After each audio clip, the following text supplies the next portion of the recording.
Hello, everyone, and welcome back to Era Military Collectibles. How are we all keeping? Let me know if the picture is good. It's for some reason the internet is slowed up there, so the picture mightn't be the best on this quality today now. But if it's not, we can always swap to the external webcam. So we'll just give it a few minutes for people to start filtering in. I hope you're all doing well. Give me a thumbs up if you can hear me and if the picture is okay. We can always change it around if we need to. I'm just going to have a soft drink here. There are other soft drinks on the market. For those of you that don't want to drink Coca-Cola, not a sponsored video. Kenny, yeah, perfect. So sound is okay and picture is okay. So how's everyone been doing? I hope you've had a great weekend or a great week. We're into the new weekend. So eventful weekend last weekend. I was in Stoneleigh military affair, an absolute must if anyone is a collector and if you're in the UK or even in Ireland. You need to go and see it. Stan might or not might not be here. Hello, Stan. Jake Brown. Hello. How are you? Evening, Jake. I hope you're keeping well. So Stoneleigh, absolute must. If any of you are into collecting or if any of you are anyway a bit into militaria, you need to go to Stoneleigh. There is another one called Mulvin, which is organised by the same crowd or the same people. That's on twice a year, whereas Stoneley's only on once a year. There was over 500 traders there. So yeah, it was fantastic. Andrew, hello, evening. How are you? Hope you're keeping well. Jake Brown, I'm good. Hope you are well too. Yeah, I've been fantastic. Fantastic. So what have I been doing since I got back? So I've literally been, as you can see here behind me, he's leaning over to one side at the minute. That's not actually his helmet. Um, this lad is coming up on a video. I just put the helmet on him because it was out of the way actually. This is coming up on a video, and that is coming up on a video shortly, soon this weekend. There will also be some battle dress coming up this weekend. For those of you that are out there, I have been talking to a mate of mine in the north. So hopefully I'm finishing out. I must text him this evening. Actually, I must give him the news that I'm picking up stuff off him. Hopefully, fingers crossed, picking up stuff off him, and hopefully we'll be doing it. Hopefully we'll be getting it sorted. Telly Savalas, 1974. Hi boys and girls, I'm back. Were you here before, Terry? We'll wait and see. So yeah, so that's the crack. Did you see the video that I put up from Stoneleigh actually? On stuff that I brought back. I got some fantastic deals in Stoneleigh. Telly Savalas, I can't remember yet. Did you have the same name or did you have a different name? Sorry, can't remember. Hey, it's Kojak. I can't remember. Yeah, so sorry. So fantastic deals I got in Stoneleigh. I probably, if I calculate it all up, I spent less than £150 on all that stuff. The most expensive item that I paid for out of that whole thing was the Lovett Scouts Ackle, which cost me £60, I think. Yeah, which cost me £60. Everything else in there was a fiver, a tenner. The raincoat actually cost me £1. Yeah, so there are some deals out there if you do come across them. Good evening, my MRT from Sweden. Hello, how are you? And Kenny, how are you? I was in the army until I crashed in my Jeep Camp Picket. There I was, a medic. Oh, very cool. Um, I hope you were not too hurt when you crashed your Jeep, but by the sounds of it, oh, where did we go? Hello, we're back. What happened there? Internet playing up. Yes. Can everyone still see me? Hello. Um. Yeah. So hope you didn't get hurt too badly. But if you had to leave the army because of a car accident, I presume you did get hurt. Fairly substantially. So is everyone still there, or where did everyone go? Oh, pardon me. Oh, hello, everyone back again. What is going on? Everyone, my screen is going black and then it's going bright again. Please tell me I'm not on the way out.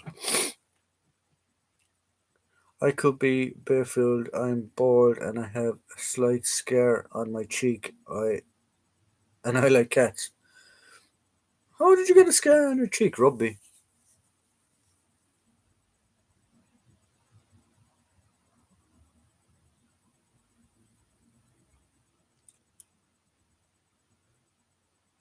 Jeez, Jeez, Um, yeah. So that's what came back from Stonely. Now, what are the projects coming up, or what are we doing for collecting? Um, Hopefully, I will be getting my second Irish medal from the First World War. Should be coming soon. Uh, that will be coming up soon. As I said, this jacket, um, battle dress will be all coming up over the weekend, and then we will have some off banner stuff as well. Pretty much. Look, you buy some.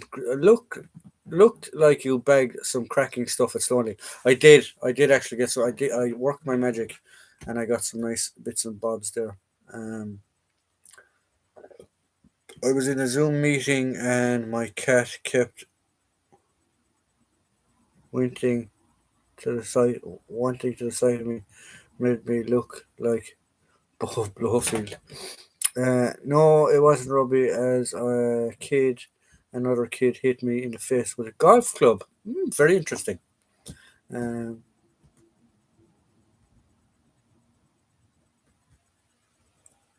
Still don't understand you can play German officer from Escape from. I am on the telly. You were, Stan. You were on the telly. Um, Great movie. What is a Zoom meeting? A Zoom meeting is it's a company. It's like Google. They're specialized in basically televised meetings. Is what they do. So you log into Zoom, you set up your meeting, and then it's called a Zoom meeting. Yeah, video call meeting. There you go. There are other companies out there, YouTube, that do video call meeting. It's not specifically just um, uh, Zoom. Gary, is Gary Hall present? If he is, Gary, make yourself known. Um, I just recorded a video on Op Sea Line. It's about an hour long. Oh God, you're gonna have to edit that, buddy. Um, no, I suppose you don't have to. Don't have to. If people are interested, they'll watch it.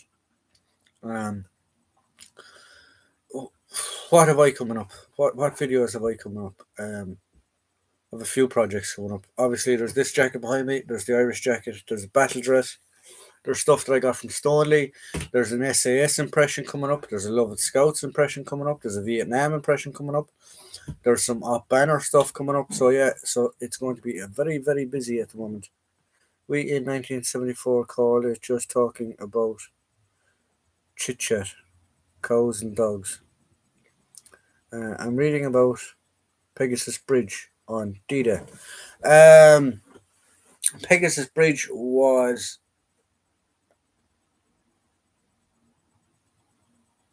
or the oxen. Yeah, it was. It was the oxen bus. It was the oxen bus that um, liberated Pegasus Bridge, and believe it or not, it was actually the restaurant beside Pegasus Bridge was the first building that was in Europe that was liberated. Uh, it was the first building that was liberated in Europe was actually a cafe. They have a fantastic museum there. If you ever do get to Pegasus Bridge, um, on the, I can't remember what side of the bridge it's on, but it's actually on the side with the museum side of the bridge, shall we say?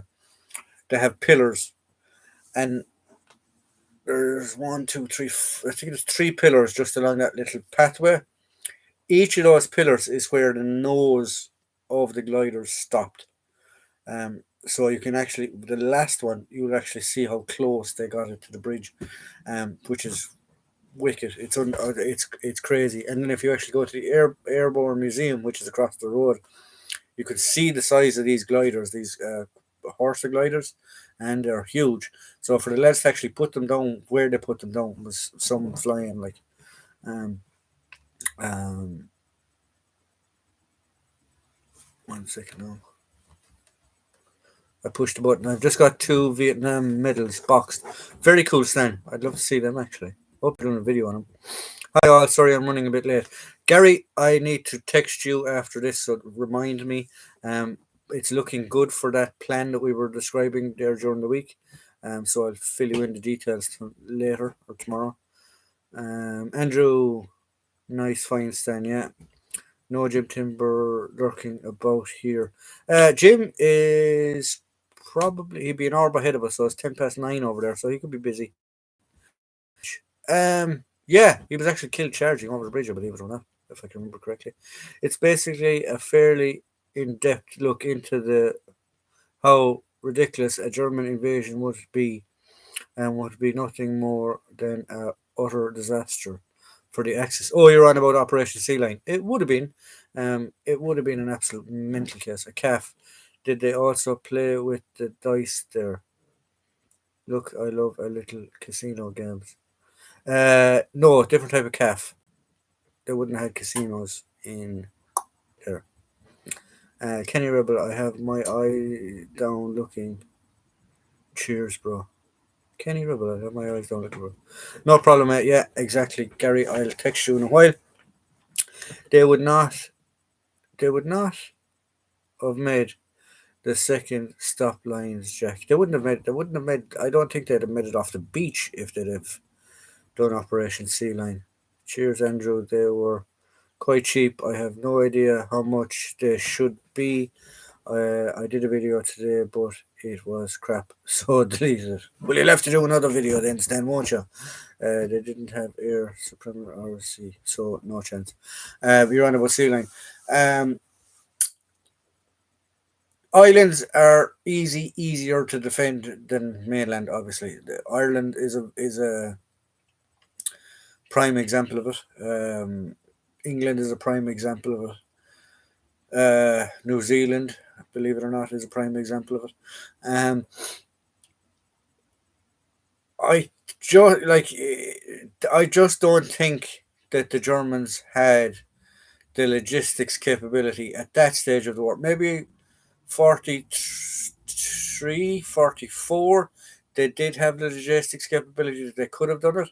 Um, I actually think what they should have done was forget about Barbarossa. They should have just consolidated for a while, um, and then maybe try to have invaded England. But yeah, Barbarossa was obviously their turning pin, their downfall. They shouldn't have invaded Russia at the time. They were ill equipped, ill prepared for the winter. I just think their logistics would have let them down if they'd have invaded the UK. 1 second, I'll just go up to all these messages.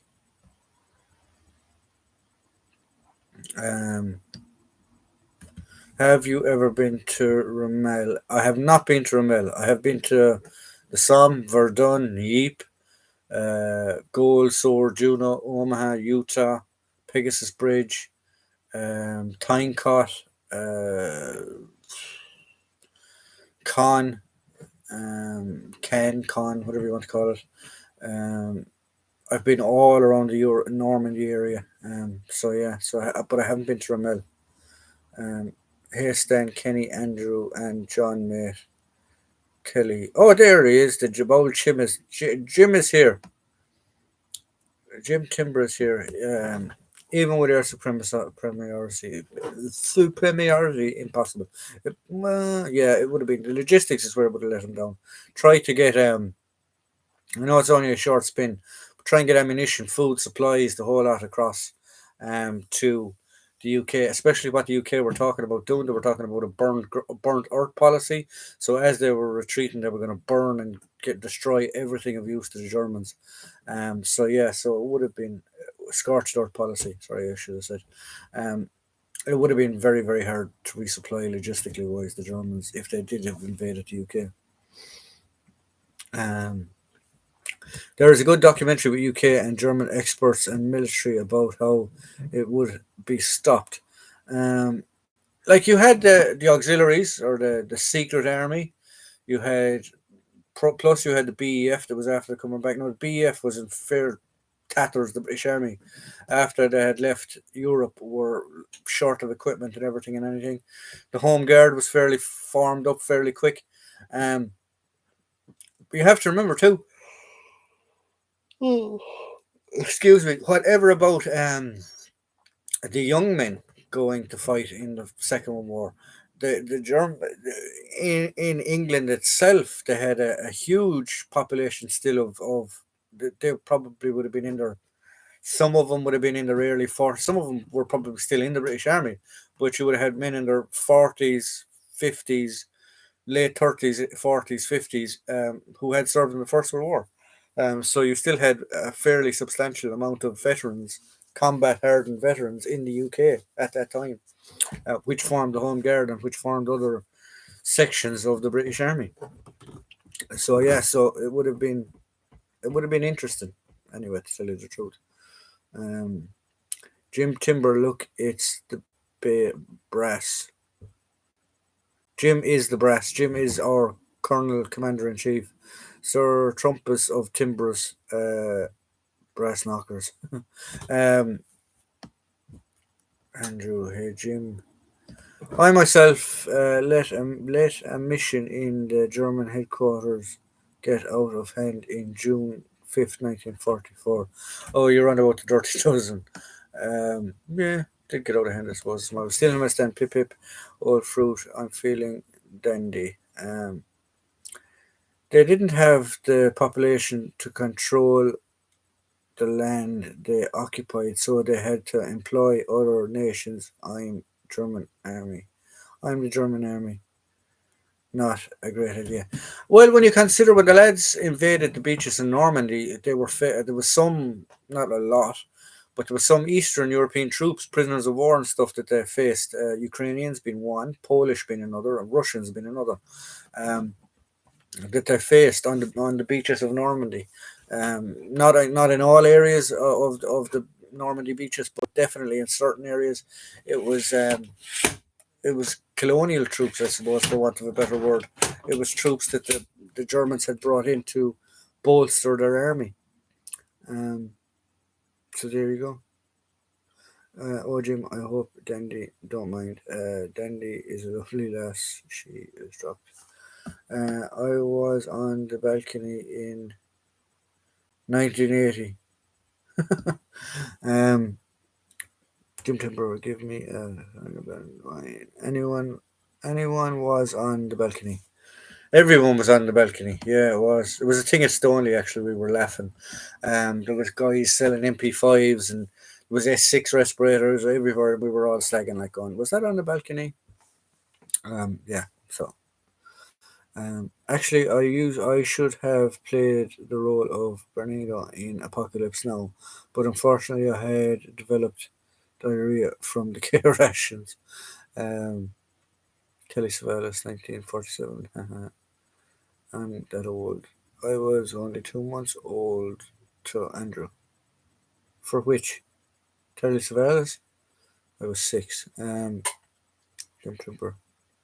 True story. I was the greatest actor 50 years ago. Many people don't know me anymore. I remember the telly, sir. I said still have the shed load of lollipops too. Kojak, wasn't that Kojak? Yeah, was Kojak with the lollipop. After the Normandy campaign, the Kriegsmarine had no choice of No chance of supporting the landing for Sea Lion. The Germans had 10 destroyers available in the Thames estuary alone. The Royal Navy had 30. Um, but sure, the one that went to Normandy was it the Tirpitz, Norway, Tirpitz. It never ever left the fort. And once it went to Norway, it never left Norway. It never went back to sea, because they were afraid of losing it, because it would have gotten battered. Bismarck, Bismarck on its maiden voyage. Okay, yeah, it did take the HMS Hood out of it, but yeah, the British just sent every ship they could, including boats that shouldn't have been at sea. Go deal with it. British Navy as well. Then can be said about the BEF, the withdrawal from Dunkirk. Like they literally sent out small craft. We anything that floats, we need boats, and you have the small craft flotilla or that went across to pick up the troops that were on the beaches. So yeah, so I mean, there was an awful lot of pulling and dragging, and there was an awful lot of let's go, let's get this done, type of mentality, which in wartime is a very good thing. I suppose we can see that in Ukraine now as well at the minute. Like you see guys fixing jeeps, rebuilding armored cars, making steel plates, ballistic plates, um, just a cottage industry for the war. The UK was the same, you know. They say that guy who got caught on a curtain on the balcony, but he didn't. I was inside giving him a wedgie. What actually happened? The guy that got tangled, he didn't get caught in curtains. He got caught on his rig. He's got what was called a crow's foot. So if any of you know anything about climbing, you have the bit that is in the middle is called a figure of eight. And what happened was there's a rope that runs at the back of it as you're belaying down. What happened was that rope somehow, I don't know, had managed to come over the top and actually pinch the rope. Whether he was coming down too fast or whatever, he let too big of a loop on it. Um, when he tightened it, it's pinched the other rope. So that's what caused him to get caught. Now, I believe he was an officer, if I remember correctly. I think he was a lieutenant, and he suffered third-degree burns. But they actually cut him off the balcony on his leg. He got third-degree burns to his right leg, I think it was. Um, but he was on. He was swinging because he was trying to push himself away from the flames. So when the lads cut him, they had to cut him on the in swing. So he cut him on the in swing and he hit the balcony. He actually went in through the window. He carried on the assault after being burnt, after getting tangled on a rope. But he did, and I'm almost positive he was a lieutenant or a captain. I think he was an officer, if I remember correctly. Um, Kojak is my alter ego boy. Um, At my school, every junior kid wore his underpants over his head. No wonder the voice. That wait shouldn't be given wedgies anymore. Wedgies is better than goldfish balls. What's a goldfish ball? Is goldfish ball sticking head inside? I can't remember. Prep school joke. Go ahead. In 1988, at the U.S. Army Vets Ball, I no longer fit in my bike jacket. That's how often I wore my M43 jacket with the inner with the inner liner helmet. Um,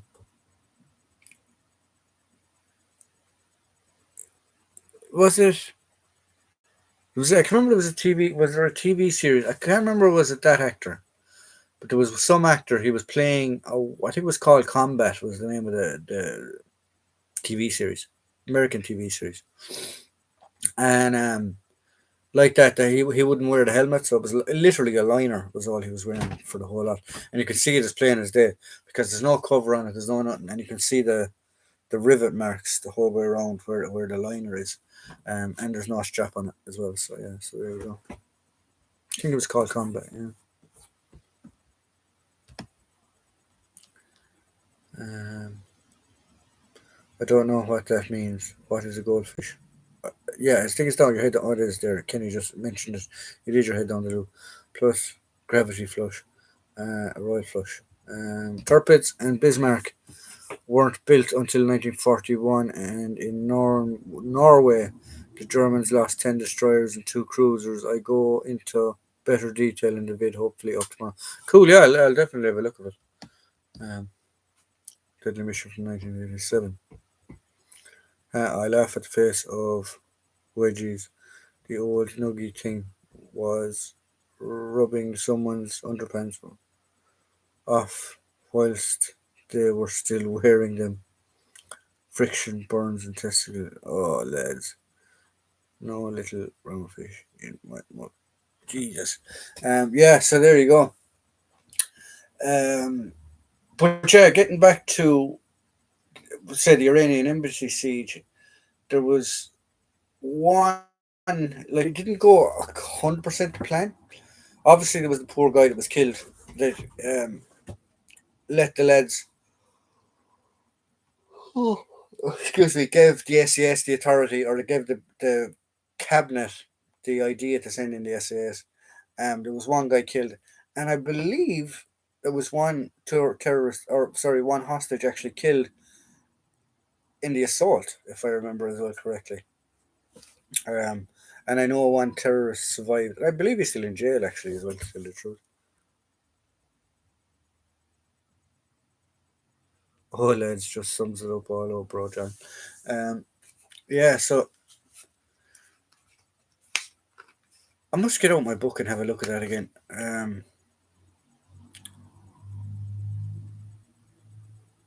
There was one killed that caused them to go in. Um, and I'm almost positive there was one killed in the telephone room where they had him kept. Because if I remember correctly, two of the terrorists went in and started spraying the people, the hostages, and just before they were, shall we say, dealt with. And I believe one of those hostages was killed, and one terrorist did escape. Um, so there you go. Um, the SAS are soldiers with some steel balls. They are, and hopefully, fingers crossed.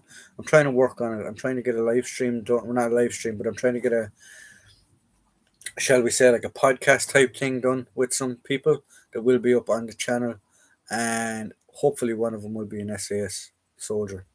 We'll wait and see. 6 Days is a good film from the Iranian embassy siege. 6 Days is a good movie, but it's not 100% completely correct. There is a documentary on YouTube that was made by the BBC that has John Mack and has Rusty and has a couple of the other SAS lads on it. That is it's bang on. Well, obviously, it's bang on because they were the lads that were there. But yeah, 6 Days isn't a bad movie. Um, I look it up in the 1939 Michelin Guide. Not sure what you're looking up there, Terry. Um, there is a good SSVC SAS movie from the 80s and the SBS one, both sweet films. Is that the movies that, or the films there that you're on about that have just been released by the Imperial War Museum to training movies? The Imperial War Museum just released some training movies about the SAS and the SBS. How many times can a person dry fire a Denix MP44 before it breaks? I will try to find out. Don't stand. Well, actually, Stan, you're a steel worker. It's okay because you could probably fix it if you do break it. Probably only zinc cast parts, Stan. I got a book on the RAF from Sir Stan. Wonderful. I think I've seen that video. Did you put up that video today or yesterday? Or I can't remember. Where in Ireland do you sell? Where in Ireland do they sell the tastiest lollipops? No idea. Don't eat them. Couldn't tell you. Rusty Fleming was a YouTube channel. He posted some really interesting stuff on there. Does he? I must look at his. I must look up his. I must look up his channel. Yes, I'm Imperial War Museum. I'm surprised actually the Imperial War Museum are releasing some of the stuff they're releasing lately with their woke mentality. Um, I'm sorry if I offend anyone here now, but from what I've seen online and going through their virtual tours and stuff like that, The Imperial War Museum, I think, is lacking hugely for being a national museum. I think they've gone 20 steps backwards. They've gone 100 steps backwards, actually, sorry, in my eyes. Um, they used to have some unbelievable exhibits there from when I remember. I remember as a kid, um, and they were so vivid in my mind. One was the trench exhibit. Um, Unbelievable exhibit. I can still remember the smell. You'd walk down along this tunnel. They had a dugout there with guys getting first aid.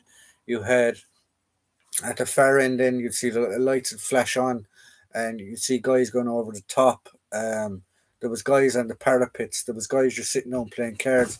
The smell, the sounds. You could look through the periscopes. Unbelievable, unbelievable exhibit. But unfortunately, they ripped it all out. No, I don't. I believe they don't have any, or it's all in glass cases. First World War exhibit. Um, the other exhibit that sticks to my mind as well as I remember. Um, they had a blitz experience, whereas you sat in an Anderson shelter and the whole floor shook with the bombs. And then you went out along, they had a guy dressed as a warden, and he'd bring you out along, and they had the whole landscape of London being bombed and stuff like that. And then the man would say, like, stop, stop, stop, the gasworks is going to go back. And the man would tell you, look back. And you look back and you see the gasworks just going up in the distance. Fantastic. They were two exhibits that stick to my brain that I remember when I was must have been 10 or 11, which you're talking 20 years now ago. Um, fantastic show. They were fantastic exhibits, and unfortunately, from what I see and from what I read, they've ripped all that stuff out now, so they've gone backwards in my mind, if you ask me. Um,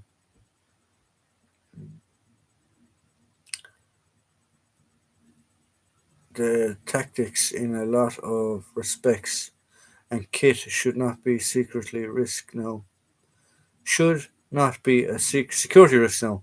They were masked marked secrets at one point. They were a bit. They would have been secrets. You're talking about the training videos. Yeah, they would have been. I never liked the whopper of a gun outside the Imperial War Museum. It made me feel inadequate. In 1969, I was in the Imperial War Museum with Michael Caine. Yes, we were watched Hitler's stuffed dog.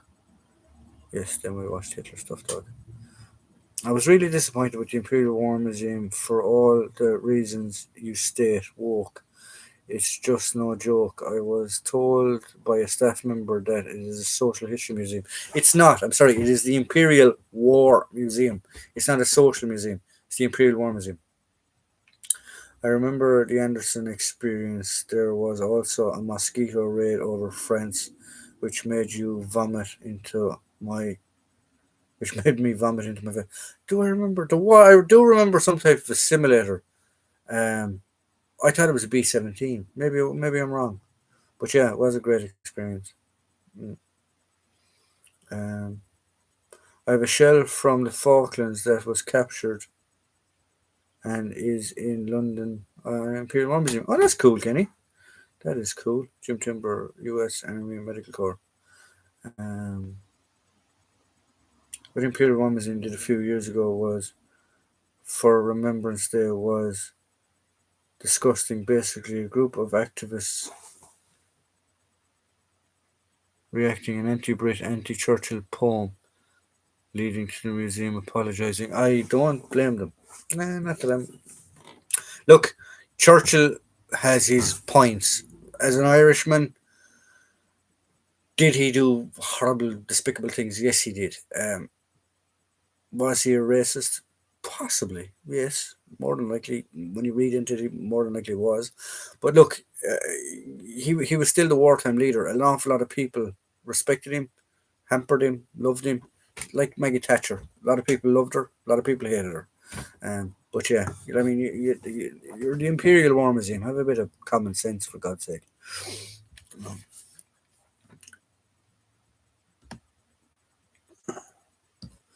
Um, I'm creating my own Imperial War Museum once I get all my collection under one roof so they can sod off. Yeah, that's exactly it. But that's it. Like, I mean, it's a museum is a museum. It's not a, I don't know what you want to call it. It's not a you don't have to. It's a war museum. I'm sorry, you can't be. Well, I suppose you can be politically correct, but it's historical. It's like forgive me now for saying this, but an awful. I can remember um, in Ireland, it was a big. People were just gone mental in relation to teaching things, and I can remember somebody saying about history, not to talk about the atrocities that were carried out by Black and Tans auxiliaries during the War of Independence, and I was like, going, it's history. It happened. Why leave it out? It's a massive part of what happened in Irish history. Um, and these were the same people who couldn't see the logic in, okay, if we're teaching people about World War II, let's leave out the Holocaust. If they want to study about the Holocaust, they can do that later on in college when they're studying history. And you're just there going, my God, how are you people managing not to be done for theft because you're stealing air from the rest of us? Because like it just boggles the mind. How can you let's study World War II and leave out a huge part of World War II because we don't want to offend other people? So if we leave it out, are we going to? We're obviously going to offend a certain group of people, being the Jews, because we're not teaching about what happened to them, and we're keeping the Germans happy because we're not talking about what they did during World War II. Okay, let's not talk about the Black and Tans and the auxiliaries, and the burning of houses and the shooting of innocent people in the War of Independence because it might upset the British, but it happened. Do you understand where I'm coming from? It's mind boggling. Let's just take out let's take out the gladiators, because out of the Roman, when we're teaching kids about Romans, we won't talk about gladiators because it's not correct for men for to stand there and watch men kill other men. Like, it boggles me. It boggles me where these people come up with these ideas. But they do. Sorry, I'm going off on a rant. But yeah, we'll come back to the ranting in a minute. I'll buy a ticket stand. I would buy a ticket if you had your own museum stand. I was at the Michael Caine's brother co in Sholo to look for the Irish pub. I'm not sure what you mean by that one now, Terry. Um, Bovington Tank Museum is still worth it. I haven't been there actually. I must go have a look at that. I have a shelf from Beachy Head. If you put your cheater here, you can hear the sea. Aldershot Military Museum is it good too? Okay, we're getting recommendations now of where to go. Where have we gone? Panzer Museum, Panzer Munster in Germany is also interesting. Never been there either. I met Michael Caine a few times. Nice guy. Oh, really? But on Remembrance Day is disgraceful. It is disgraceful, Jack. I do agree with you, Jake. I do agree with you. It is disgraceful. It shouldn't have been done, and I understand why they were made apologise. Um, anyway, but is Caine still alive? He is a Korean veteran. Michael Caine is still alive, if I remember correctly. Um, Maggie Thatcher had a great hair, though, in it. Um, she kept it in a box, number 11. Yeah, Maggie Thatcher. A lot of Welsh really don't like her. A lot of Yorkshiremen don't like her. Andrew Johnson, I am drawing up my price list. €2 to get in, as long as you have a beer with old Stan and talk crap about military. Then when you leave, you get your €2 back as a gift, or your £2 back as a gift. Sounds like a good deal. Aldershot Military Museum. That brings back memories. Not been there. Might have to go. Michael is alive. Not a lot of people know that. That he was a Vietnam or that he was a Korean veteran. He was a Korean veteran actually. There was a few. There was a lot of them back then. Obviously, they had national service and stuff. An awful lot of them were veterans. One of my favorite quotes from Michael Caine is someone said to him, "Jews for is or Jaws for is it." He said, "I haven't it bought my mum, and it's very nice. Um, to Maggie was to me what Madonna is to you, very tasty and hot. It wasn't historical, just a hit piece. Yeah, like everything has a discussion, everything has a point, everything has a place where it should be discussed and talked about. Um, Remembrance Weekend or Remembrance Day, Remembrance Sunday is not a day to be talking about controversial figures. Why couldn't they just talk about the pop or recite poppies in Flanders fields where poppies? That poem, like people do these things as well just for publicity and to cause a stir. Because if you cause a stir, it ends up in the paper. A war museum is getting publicity, even though whether it be good or bad publicity, it's still getting publicity. So people are going, "Oh, the Imperial War Museum. I must go down there and see what they're at and see what's going on." Like,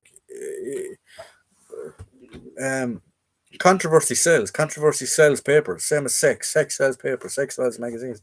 Controversy is the exact same thing. Sells magazines. Sells papers. Um, did Madonna drive a tank? I don't know whether she drove a tank or not. The biggest display in the Imperial War Museum is the Holocaust exhibit. I've been to Auschwitz, very humbling, but the Imperial War Museum was confusing for me. Anyone else? See, I've been to Auschwitz, I've been to Birkenau, I've been to Schindler's Factory. Um, I've done a few of them. And they are very eerie, very, very eerie places. I remember Auschwitz in particular, because Auschwitz is actually in a town. And if any of you don't know the history of Auschwitz, Auschwitz was a Polish cavalry camp that was taken over by the Germans and turned into a concentration camp or a labor camp at the time. It was was it? Yes, Auschwitz was a labor camp first before it became a concentration camp. So it's in a town, right? It's not that far from civilization. But for some reason, when you see the famous gate, Arbeit macht Frau, and there's a barrier there, that's not actually the gate. The gate is beyond that, right? There's an actual entrance beyond that as well. So you come through the main entrance, you go through that gate, right? Um, Between the main entrance and the gate, right? You can hear birds, you can hear people talking, you can hear the general world, right? But the minute you go past that barrier, it's like a light switch. You can't hear anything. You can't hear birds. There's a different feeling. Um, you can't hear cars. You can't hear the general chit chat of the world.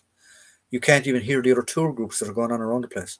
It's so strange. You'd have to be there to experience it, um, to tell you what it's like. I'm sure other guys that have been there will have experienced that.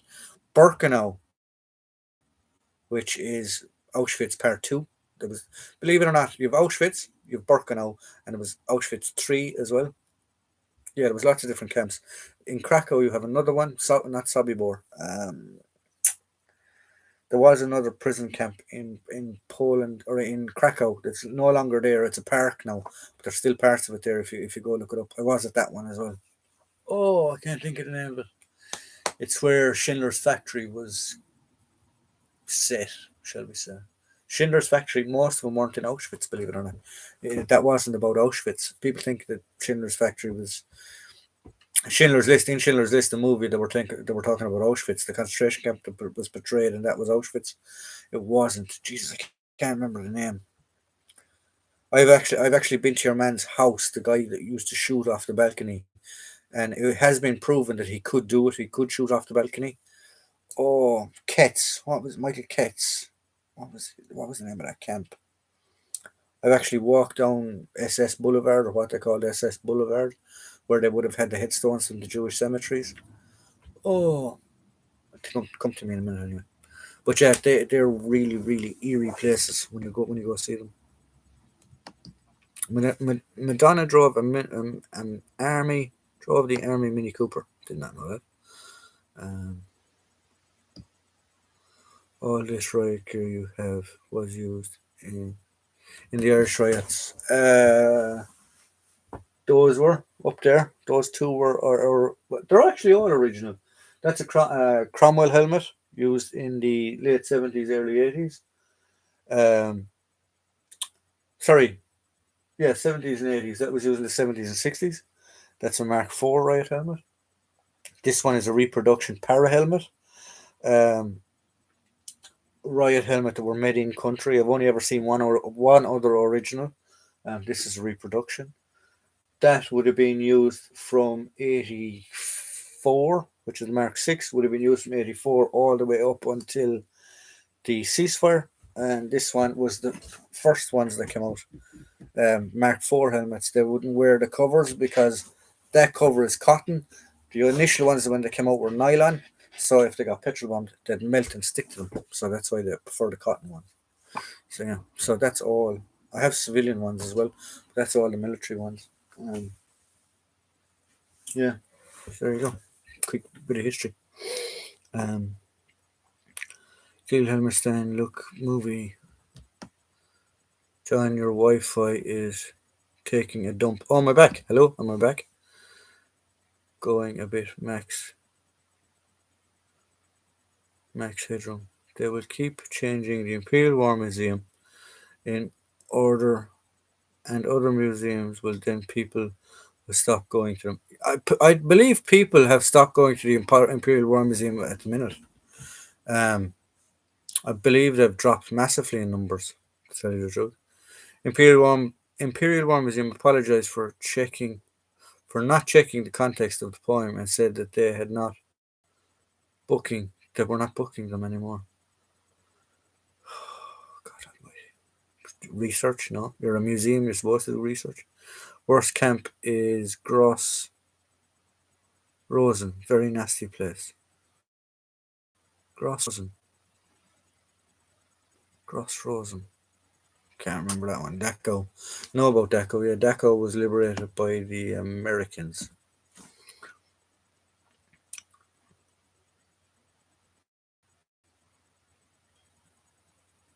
Albert Munch Hare. What an irony, though, in it.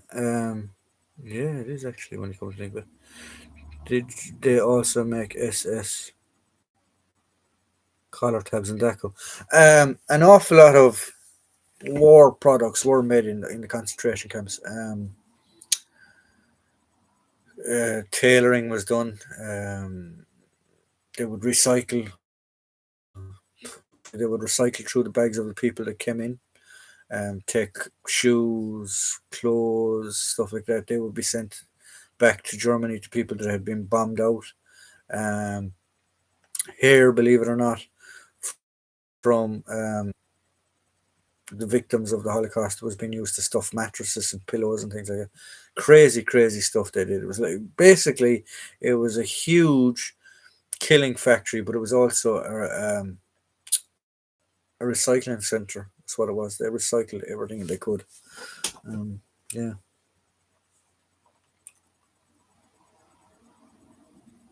Chilmot. I can't remember the name of it. It wasn't Dachau. It wasn't Dachau. Dachau wasn't the camp that was in Krakow. It wasn't Dachau. It was outside Krakow. You had Auschwitz, and you obviously had Birkenau. They're in it. Auschwitz is actually the name of the town, believe it or not. Auschwitz is the name of the town where Auschwitz is set or is based. Birkenau is the town where Birkenau is. Uh, oh, I can't think of the name of that bloody camp. It's literally. Oh, I can't remember the name of it. It's in Krakow. Elman Gertz, yes, he was the lad that was there. Schutz. Uh, I agree with the eeriness of Auschwitz, the utter level of evil and how people did can be evil to each other. But I definitely heard birds sing, 100%. I can't remember. My mate's wife commented on Facebook saying no birds. I can't remember hearing birds, Stan. I can't remember hearing them. I can't remember hearing cars. I can't remember hearing traffic. I don't know whether that's just a psychological thing, but I can't remember it. I can't remember. But I heard them definitely. Well, that's cool. No, if you did, you did. I didn't. I can't remember hearing them. Do you also have a silver star medal? No, I don't have a silver star. I do not have a silver star. I don't really collect medals and decorations at the minute. I am trying to get into it. My buddy Danny Reese is trying to get me into collecting medals, and he is succeeding. I've started collecting First World War Irish medals. But yeah, I haven't. I don't have a silver star. Sorry. Uncle Aaron was the commandant. Plaszow, that's the name of it, of Krakow Plaszow. Plaszow camp was that was the concentration camp. I was trying to think of Plaszow. Thank you, Jim Timbers. Bulletin's the worst camp. Buckland's the worst camp, to be honest. Too soon. Um, Gary Hall spoke with Bruce Compton when he visited My Wee Museum, and he said he would never be through the door of the Imperial Museum. I can't blame him. I can't blame him. It was. It's been a long time since I've been there, and from what I've heard from it, I don't think I'll go back. Did these big German boots come from the concentration camps? Did those big boots come from the concentration? What big boots you on about? I don't know what you're on about. Kenny Rebel, have you ever been to Puntness? The bloody towels are wet on the floor when you arrive. No, I'm not sure where that is, Jim. Pontins. Ponton. Oh, you're on about Camp Ponton, sorry. I haven't, Jim. I have season tickets, Kenny, mate. I can't give them away. Wild camping with a basha sounds better. My grandfather was a W01 with the Royal Engineers when they liberated Bergen-Belsen. His first command was he could smell, or his first comment was he could smell it way before he arrived. That's a common thing that you hear from veterans that they could smell him in the next town. Um, they have a special at Pontins, dancing naked around the campfire, and the fire went out last Monday. To be honest, John, it was probably because so many sources, books, documents mention no birds singing. I made a mental note to listen as it was chirping still eerie place. Oh, it is an eerie place. It's unbelievably eerie. Um, it's a very eerie place, actually, to tell you the truth. Um, you can definitely feel spirits. I wouldn't say I'm not into supernatural, but I'd be a very skeptical type of guy. But definitely in that place, definitely even in that park in Plaszow, you can feel eeriness. It's not even an eeriness. It's like something horrible happened there. Spirits, for want of a better word, you can definitely feel spirits. I suppose is the best way to put it. Um, It's a shame because Imperial War Museum have a massive collection, but only display about 20%. And funny about the access to the research. See, this is my point. The Imperial War Museum excuse me. The Imperial War Museum is set up nationally to commemorate and teach people about past wars that Great Britain have been in. Imperial War Museum. It's in the name. And they seem to be doing an absolute bogus job of it now at the minute. According to the Dragon Man in Colorado Springs Military Museum, the large German sentry Gulasch came from Auschwitz. I actually believe it. Oh, you're on about the boots. Some things were made in Auschwitz and Birkenau for soldiers. There is a patch, an SS patch known as the Auschwitz patch, that's supposedly specifically made on a collar emblem that was supposed to be made in specifically in Auschwitz. I know they are sought after item from collectors, but I couldn't exactly tell you what other items that were made in Auschwitz and Birkenau and places like that. The medals in the Imperial War Museum are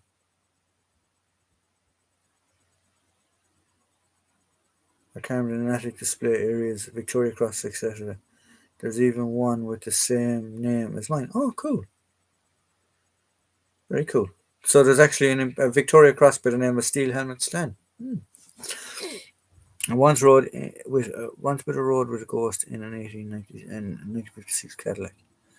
What annoyed him a lot was when he came into contact with the locals from nearby towns who said they knew nothing about it. Was replied to Langermas. Exactly. An awful lot of them did say, "I didn't know anything," but yeah, I've been to the Australian War Memorial Museum a few times, and it was the last visit in 2009. A great museum with the only FW109 in original World War II paint in the world. Oh, cool.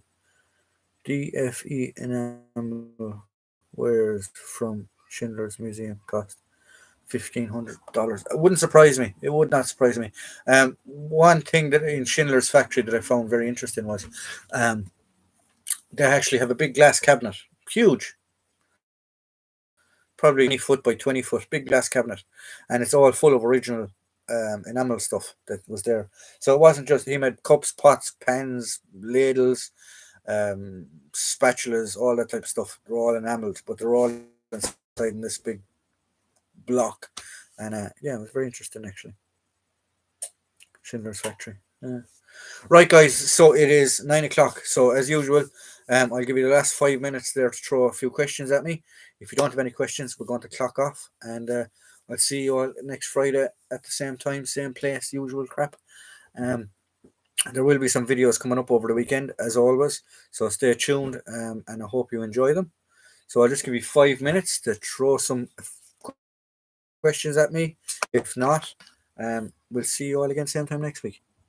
Cheers, my friend. Did they make the Schindler shell casing? No, that was when he moved.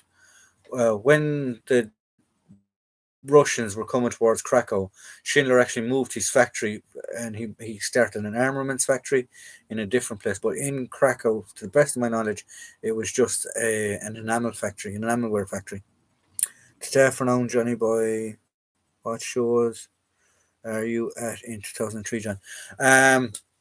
At the moment, I've committed to Yorkshire. I will be in Yorkshire Wartime Experience. I'm not sure about Odyssey or not War and Peace. What's the other one? Odyssey or Victory Show, because they're literally a week apart. So I have to pick one of them. I will be at the Living History UK Festival in April. So confirmed anyway at the minute is Living History UK Festival, the Yorkshire Wartime Experience, and possibly a Mulvin around October. After that, I'm not 100% sure. So, yeah.